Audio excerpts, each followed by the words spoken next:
I still remember the moment my world shifted, an ordinary morning that shattered into pieces with a single roar. "Mom, how dare you change the password? Tiffany couldn't even buy groceries because of you. Are you trying to ruin us?" Kevin, my only son, stood in my kitchen doorway, his voice shaking the walls, his face twisted with rage. 42 years old, yet in that moment, he looked like a stranger, a man possessed by entitlement and fury. I, Eleanor, 70 years old, stood frozen by the sink, clutching a chipped mug of coffee that suddenly tasted bitter. Hours earlier, my phone had rung with a warning from the bank, a suspicious $1,200 purchase for a brand new laptop. I had locked the card immediately, believing I was being responsible. But now, seeing Kevin's wrath, I realized I had only ignited something far darker. Kevin hadn't always been like this. I remembered him as the boy who once clung to my skirts at his father Richard's funeral, trembling, sobbing into my chest as though the world had ended. For decades, I lived only for him, working late nights, skipping vacations, wearing old coats while saving every penny so Kevin could have an education, a life unburdened by debt. But devotion can be twisted into weakness when the wrong person enters your story. That person was Tiffany. When Kevin first introduced her, she seemed like light itself, gracious, polite, the kind of daughter-in-law every mother dreams of. She even brought flowers on my birthday, whispering, "You're the mother I never had." She charmed the neighbors, especially Dorothy next door, by helping with groceries and flashing that perfect smile. I wanted to believe she was genuine. I wanted to believe Kevin had chosen wisely. But masks always slip. It began with little things.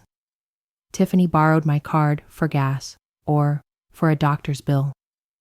Soon, the statements showed charges from luxury spas, jewelry stores, and candlelit restaurants. Every time I asked, she laughed. "Oh, silly mistake, I'll sort it out." But then I found the photocopy. Tucked inside my safe, among old family papers, was a crisp sheet with my credit card printed neatly, the 3-digit code circled, and the words, "For emergencies," scrawled in Tiffany's handwriting. My chest tightened. This wasn't forgetfulness. This was theft, carefully planned and shamelessly executed. So when the bank called me about the $200 laptop, I didn't hesitate. I changed the password. For the first time in months, I felt like I was standing up for myself. But when Kevin burst in, his fury made me doubt everything. Do you have any idea how humiliated Tiffany was? She tried to buy groceries, and the card declined in front of everyone. Do you want the whole town to think she's broke? I tried to reason. "Kevin, it's my card, my savings. I worked for that money. Why are you both treating me like a bank?" His laugh was sharp, bitter. "You don't even spend it. You hoard money like a miser. It's family money now. Tiffany and I deserve it." Family money. The words pierced me. Since when had my sacrifices, my husband's pension, my life's labor become family money to plunder? That night, Dorothy came by with warm soup. She found me staring at Richard's old rose bushes, my eyes hollow. I told her everything, my voice breaking. Dorothy gripped my hands and whispered, "Eleanor, I've seen her. Tiffany flaunts those bags and perfumes in front of everyone. You're not wrong, but you must protect yourself. They won't stop." Her words were heavy with truth. And yet, even as fear coiled inside me, something else stirred, a quiet resolve. I had survived Richard's death, raising Kevin alone. I could survive this betrayal too, or so I thought. The very next morning, I found an envelope shoved under my door. Inside was a letter from a law firm I didn't recognize. My hands shook as I read the first line. Notice of guardianship petition. Kevin Miller and Tiffany Miller seek legal guardianship over Eleanor Miller's finances due to concerns of diminished mental capacity. The room spun. My son, my boy, was preparing to strip me of my independence, to declare me incapable of managing my own life. I clutched the letter to my chest, my vision blurred with tears. This wasn't about groceries. It wasn't about a laptop. This was about power, and they were ready to take everything. Before we go deeper into Eleanor's fight for dignity, make sure you subscribe to Tangled Heart Stories and turn on the notification bell. Here, we bring you tales of sacrifice, betrayal, and the kind of twists that keep you on the edge of your seat. Where are you watching from today? Leave a comment below. Who knows, your own story might echo within the next video. The letter trembled in my hands, each word cutting deeper than the last. Guardianship. My son and his wife wanted to prove I was incapable of managing my own affairs. They wanted to control everything, my savings, my house, my very life. I sank into Richard's old armchair, the one still faintly smelling of his cologne, and stared at the letter until the words blurred. For a moment, I couldn't breathe. It was as though the walls of my home, the sanctuary I had built with decades of sacrifice, were closing in on me. The following week was a blur, oh Eleanor, she said sweetly. This house feels so big for just one person. Kevin and I were talking. Maybe it's time you consider downsizing. A smaller place, somewhere assisted living, perhaps. We could handle everything here for you. Her words were coated in honey, but the poison underneath was unmistakable. Downsizing meant surrendering. Downsizing meant losing Richard's house, the one we built our lives in. I tried to keep my voice steady. This is my home. I'm not going anywhere. Tiffany's smile didn't falter, but her eyes hardened. We'll see. Kevin grew colder by the day. He stopped calling me Mom. Instead, he spoke in clipped phrases, like a lawyer reading charges in court. You're being unreasonable, Eleanor.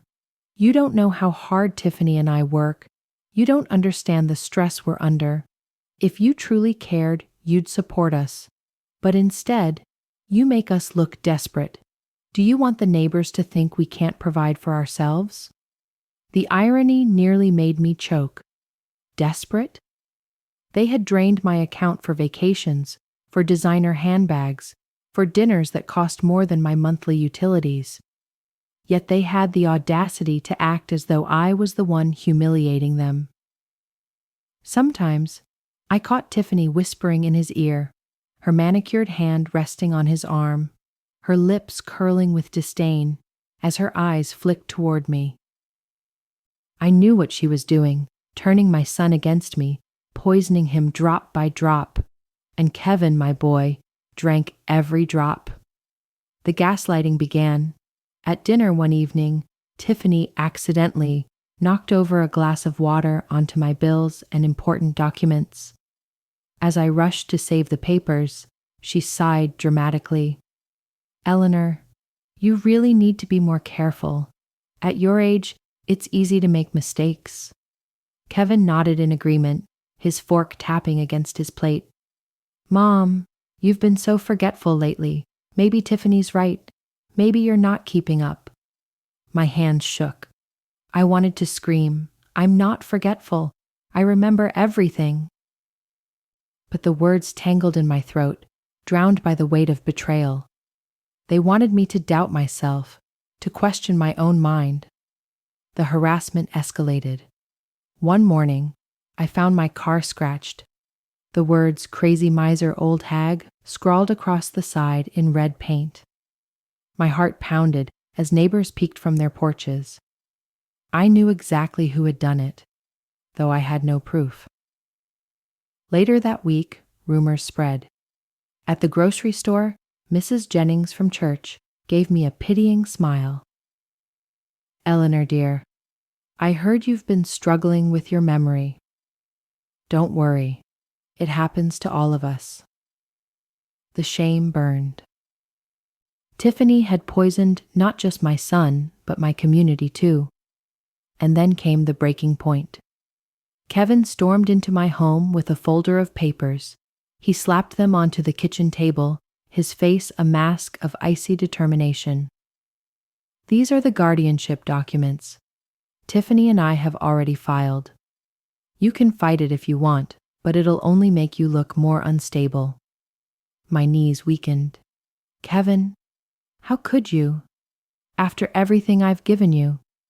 His expression flickered for a split second, a shadow of the boy I once knew, but it vanished quickly. He leaned closer, his voice sharp as a blade. Face it, Mom. You're old. You can't keep up. Let us take care of things. Stop embarrassing yourself. That night, I sat in the dark, clutching Richard's photograph. His kind eyes seemed to watch me, urging me to be strong. Dorothy knocked softly and stepped inside. She didn't need me to explain. She had heard enough through the neighborhood whispers. She sat beside me, her warm hand covering mine. Eleanor, she said, her voice steady, you cannot let them win. They're trying to strip you of your dignity. You need help. You need someone who knows the law. I shook my head weakly. I don't know where to start. Dorothy leaned closer. I know someone. Arthur. He's a lawyer who fights for people like you, people being taken advantage of by their own families. He's good. He's relentless. And most of all, he's kind. The name lingered in the air like a spark of hope. For the first time in weeks, I felt a flicker of something other than despair. Perhaps Richard's photograph wasn't just watching me, it was guiding me. The next morning, with Dorothy at my side, I walked into Arthur's office. My heart pounded as I clutched the guardianship papers. He rose to greet me, tall and calm, his eyes filled with quiet determination. Mrs. Miller, he said, his handshake firm, I've read your case. And let me assure you, they may think they've already won, but they have no idea what's coming. For the first time in months, I allowed myself to breathe. The battle was only beginning. Arthur's office smelled faintly of leather and old books, the kind of scent that carried both wisdom and authority. I clutched the guardianship papers with trembling hands as Dorothy introduced me. Arthur, tall and steady with graying temples, gestured for me to sit. I've read what they filed, he said, his voice calm yet firm. They're claiming you're unfit to manage your finances. But Mrs. Miller, he paused, his gaze sharp but kind. Nothing in here proves anything.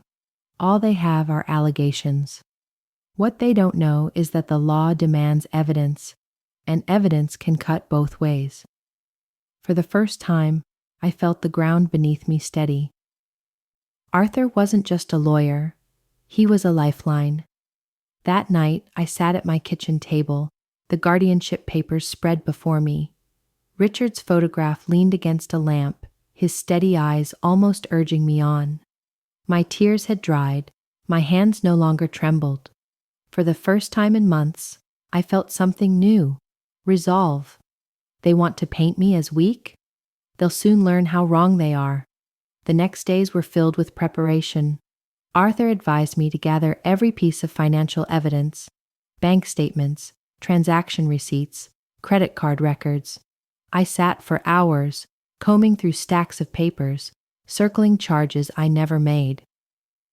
The spa visits, the jewelry store, the late-night ATM withdrawals. It was overwhelming, but with each mark of my pen, I felt myself reclaiming power. Look at this, Arthur said one afternoon, pointing at a series of charges. 3 new credit cards under your name, opened within 6 months. Do you remember applying for these? I shook my head, fury rising in my chest. No, never. Then it's fraud, he replied simply. his voice carrying the weight of certainty. And fraud leaves a trail. Meanwhile, Kevin and Tiffany grew bolder, certain I had no fight left. Tiffany paraded around in new clothes, diamond earrings glinting in the sun, her laughter sharp and mocking. One evening, as I watered Richard's roses, I overheard them through the open window of their car parked in front of my house. "She's already cracking," Tiffany said, her voice dripping with arrogance. "Once the judge sees how confused she is, we'll get everything. The house, the savings. It's only a matter of time." Kevin's voice was quieter, uncertain. "But Mom, she raised me alone after Dad died. What if—" Tiffany cut him off, her tone icy. "Stop being sentimental. This is our chance. Are you really going to let her waste all that money on her plants and books until it rots away? Think bigger, Kevin. Think about us." I pressed a hand to my chest, bile rising in my throat. They weren't just careless. They were predators. But in their arrogance, they had slipped. They had spoken of their plan openly, and I had heard every word. The next morning, Arthur leaned forward across his desk as I relayed what I'd overheard. "Good," he said with a grim smile. "That shows intent, but we'll need more. We'll need to show the judge that not only are you fully capable, but that they've been manipulating and defrauding you." "How?" I asked, my voice shaking. Arthur's eyes narrowed, calculating. "We'll get witnesses, bank employees, neighbors who've seen Tiffany use your card, maybe even video footage. People underestimate the paper trail left by greed." For the first time in a long while, I felt like I wasn't alone. Still, the attacks continued.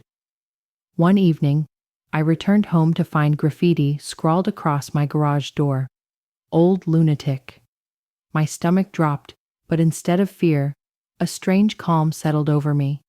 I pulled out my phone and snapped photos.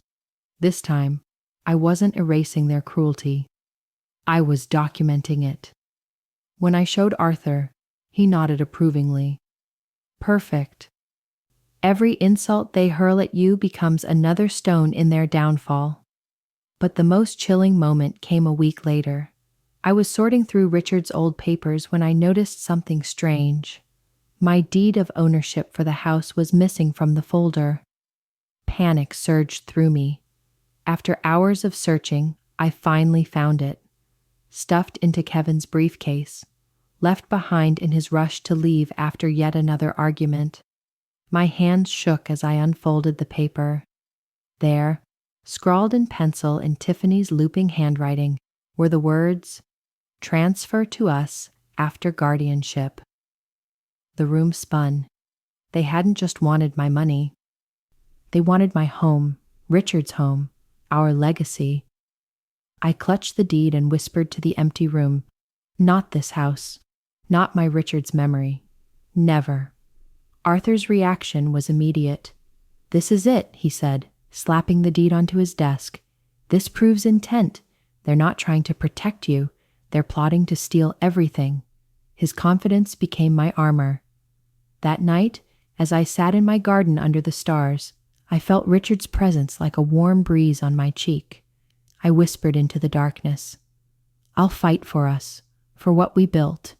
I promise." The first court date was set. On the morning of the hearing, I stood outside the courthouse, my heart pounding. Kevin and Tiffany walked past me, hand in hand, Tiffany's smirk wide and cruel. "Ready to lose, Eleanor?" she whispered as she brushed by. I held my ground, my spine straightening. Arthur stepped beside me, his voice calm but resolute. "They think today is the day they win. Let's show them just how wrong they are." And with that, we stepped inside. The courtroom was colder than I expected. The fluorescent lights buzzed overhead, and the air smelled faintly of paper and old wood. I sat at the plaintiff's table beside Arthur, my hands folded tightly in my lap. Across the aisle, Kevin and Tiffany looked smug, as though victory was already theirs.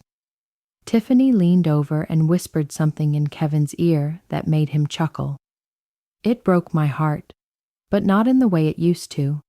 The sadness had burned away, leaving only steel. The judge entered, a stern woman with sharp eyes. "Court is now in session," she declared.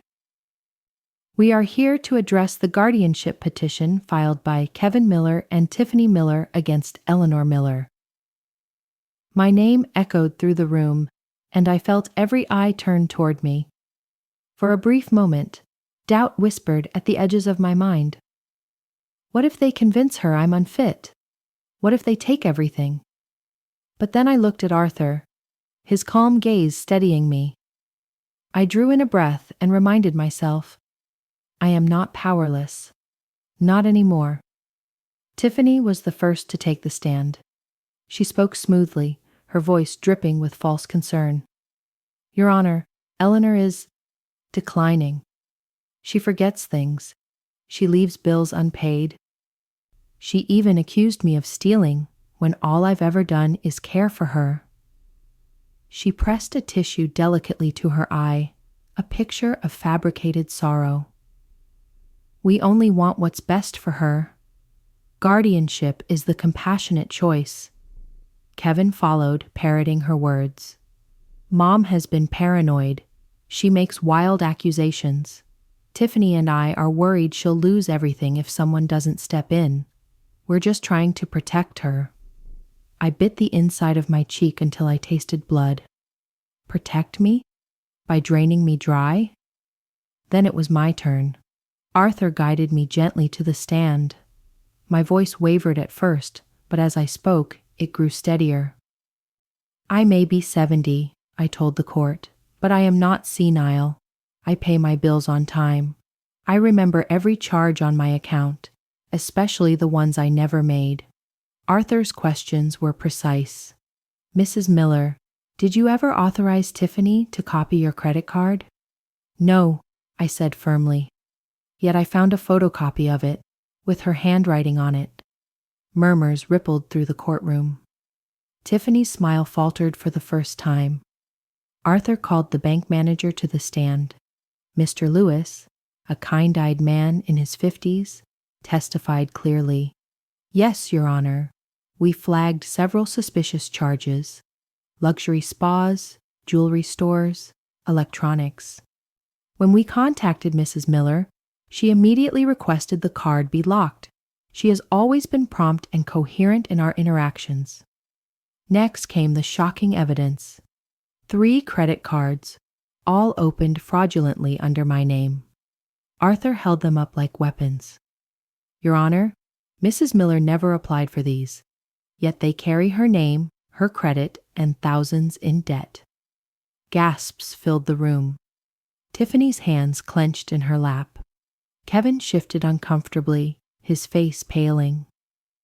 And then came the final blow. Arthur dimmed the lights and played a security video. The grainy footage showed Tiffany swiping my card at a boutique store while I, on the same timestamp, sat at home watering my roses, verified by Dorothy, who testified as a witness. The judge's eyes narrowed. "Mrs. Miller was clearly not present for this purchase. Do you have an explanation, Mrs. Tiffany Miller?" Tiffany stammered, her voice cracking. She told me to..." "Lies," Arthur cut in smoothly. "And the evidence speaks louder than excuses." The color drained from Tiffany's face, but Arthur wasn't finished. He called an unexpected witness, Mr. Rossi, the grocer. He stepped up, his apron still dusted with flour. "I've seen Tiffany many times using Eleanor's card, always smiling, always saying Eleanor gave permission. But Eleanor herself once came in confused, saying she hadn't bought anything. That's when I realized something wasn't right. It was the final nail in the coffin." Tiffany's mask crumbled. She buried her face in her hands, trembling with fury. Kevin, on the other hand, looked broken, his eyes darting between me, the judge, and the floor, as though he wanted to disappear. The judge's gavel struck sharply. I have heard enough. It is abundantly clear that this guardianship petition is not motivated by concern, but by greed. Mrs. Eleanor Miller is of sound mind, fully capable of managing her affairs. Kevin Miller and Tiffany Miller, your behavior constitutes a calculated attempt at financial abuse. Her voice rang like thunder. You are ordered to repay $25,000 to Mrs. Miller, cancel the fraudulent debts totaling $15,000, and you are prohibited from contacting her for a period of 1 year. Furthermore, this court condemns your actions as an appalling betrayal of family trust. The gavel struck again. Case dismissed. A wave of relief swept through me so strong I thought I might collapse. Tears blurred my vision, but this time they weren't of sorrow. They were of triumph. Arthur placed a reassuring hand on my shoulder. You did it, Eleanor. Justice is yours. Across the aisle, Tiffany's face twisted with rage, her whispers hissing into Kevin's ear. Kevin sat motionless, his eyes hollow, as though he had just realized what he had lost. And in that moment, I felt something shift inside me. The chains of fear, shame, and manipulation fell away. For the first time in years, I was free. As the courtroom emptied, Kevin lingered at the door. His shoulders slumped, his eyes wet with unshed tears. For a moment, I thought he might speak, might apologize. But Tiffany tugged his arm, her nails digging into his skin, and pulled him away. I stood there, watching them disappear, and whispered to myself, You chose her, Kevin, and in choosing her, you lost me. The battle was over, but the war for my heart had left scars that no verdict could heal. The courthouse steps felt warmer than I remembered. The sun hit my face, and for the first time in months, I breathed without fear pressing on my chest. Around me, the city buzzed as if nothing monumental had just happened. But for me, everything had changed. Arthur walked beside me, calm as ever, his briefcase swinging gently. Dorothy hurried down the steps to hug me, whispering, You did it, Eleanor. You stood up for yourself. But even as her words filled me with pride, a hollow ache lingered in my chest. I had won my freedom, but at the cost of my son. The days that followed felt both quiet and strange. The house was mine again, safe, unthreatened. But echoes of Kevin's laughter as a child haunted the hallways. I found myself lingering at Richard's photograph, telling him about the verdict, about how justice had been served, about how our home remained ours. Sometimes, in the still of the night, grief would rise. I had lost Kevin long before the courtroom, but the judgment had sealed it. The boy I raised, the boy I loved beyond measure, had chosen greed over blood. Yet even in that grief, there was clarity. I was no longer a victim. I was no longer afraid. Weeks passed, and then one afternoon, fate placed Kevin back into my path. I had gone to the farmer's market downtown, drawn by the scent of peaches and warm bread, and there he was, behind a stall, stacking boxes, his once-pressed suits replaced by a faded t-shirt. His hair was unkempt, his shoulders slouched. For a moment, I almost didn't recognize him. My heart clenched at the sight of my son reduced to this. He looked up, our eyes meeting. The color drained from his face. Mom, his voice cracked. I didn't think I'd see you here. The silence between us stretched. He shifted uncomfortably, his hands fumbling with the fruit. Finally, he whispered, Tiffany left me, took everything. I lost the apartment, the car, everything's gone. I swallowed hard. My emotions a storm inside me. Part of me wanted to reach for him, to pull him into my arms like I had when he was a child. But another part, the part that had been scarred and betrayed, held me still. "Kevin," I said softly, "you chose your path. You chose her." Tears welled in his eyes. "I was wrong, Mom. I see that now. I just don't know how to fix it." I placed a hand on the stall's wooden edge, steadying myself. My voice was calm, firm. "Some things can't be fixed, Kevin. Respect isn't given just because of blood. It's earned through love and kindness." His shoulders sagged. I saw the boy I once knew flicker in his eyes, but only for a moment. Then he looked away, ashamed. I turned and walked on, my heart heavy yet strangely free. Arthur and I grew closer in the weeks that followed. Our meetings about the case had turned into conversations over coffee, then dinners, then quiet evenings in my garden. He listened when I spoke of Richard, never jealous, always respectful. And slowly, I realized something I thought impossible. My story wasn't ending. It was beginning again. When he asked if I'd like to join him in volunteering for a nonprofit supporting seniors against financial abuse, I said yes. Standing in front of a group of women, each with their own scars, I shared my story. I watched as their eyes filled with tears, nodding, recognizing themselves in me. And in that moment, my pain transformed into purpose. One evening, as I walked through my blooming garden, Dorothy by my side, she smiled knowingly. "Richard would be proud of you, not just for winning in court, but for standing tall, for showing others they can too." I looked at the roses, glowing in the setting sun. "I thought I lost everything," I whispered. "But maybe I found more than I realized. Because yes, I had lost my son, but I had found freedom. I had found love again. I had found a voice that could speak not just for me, but for countless others.